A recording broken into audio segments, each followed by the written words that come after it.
विरारमध्ये उपस्थित आपण पाहू शकता किती मोठा जल्लोष आहे महायुतीचा। सर काय सांगाल, तुम्ही वसई विरारमध्ये आलेला आहात, कशा प्रकारे इकडचा विकास होणार आहे?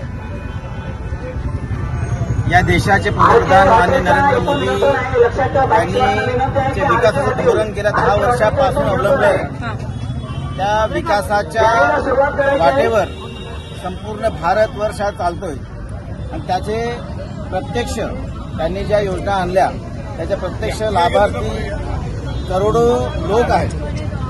आज भारत देश एक समृद्ध देश म्हणून होत चाललेला आहे।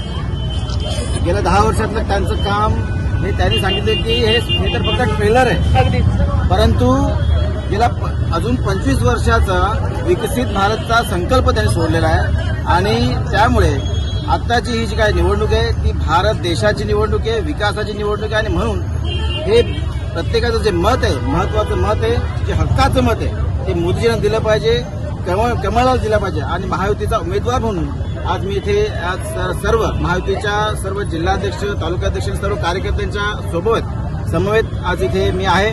आज आम्ही प्रचाराची सुरुवात करताना जीवदानी मातेचं दर्शन घेतलं। माझ्या समवेत आमचे पालकमंत्री रवींद्र चव्हाण साहेब, आमचे जिल्हाध्यक्ष, शिवसेना, राष्ट्रवादी, आरपीआय, मनसे सर्व महायुतीचे पदाधिकारी हे उपस्थित होते। आम्ही देवीला साकडं घातलं आणि त्यासोबत आम्ही हे सुद्धा साकडं घातलेलं की या वसई विरार चा जो विकास आहे तो झपाट्याने या पुढे केंद्र सरकारच्या मदतीने आणि राज्य सरकारच्या मदतीने आम्ही नक्कीच करू।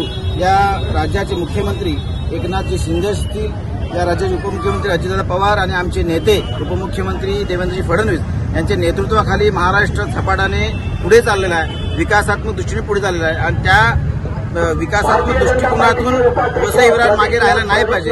इथल्या ज्या काही नागरी सोयीसुविधा असतील, असुविधा झाल्या असतील त्या या पुढील काळामध्ये या सर्व महायुतीच्या कार्यकर्त्यांसमवेत आम्ही निश्चितच सोडू असं मी तुम्हाला सांगतो। भारत माता की जय, महायुतीचा जय, जय शिवाजी, जय भवानी, जय शिवाजी, जय भवानी, जय श्रीराम, जय श्रीराम, आपकी बात, आपकी बात, जय सोपान, आपकी बात, जय सोपान। एक शेवटचा प्रश्न घेते की काही प्रकल्पांना इथून जे आहे विरोधकांकडून देखील जो आहे तो विरोध होत आहे, तर अशा प्रकल्पांसाठी कशा प्रकारे काम करणार? आम्ही लोकांबरोबर आम्ही प्रकल्पांसाठी जनतेसोबत आहोत, जनतेला सोबत घेऊन हे प्रकल्प करू। आम्ही जनतेच्या कोणताही विरोध असताना पुढे जाणार नाही आणि केंद्र सरकारच्या आणि राज्य सरकारच्या मदतीने हे सर्व प्रकल्प जनतेसमवेत आम्ही पूर्ण करू।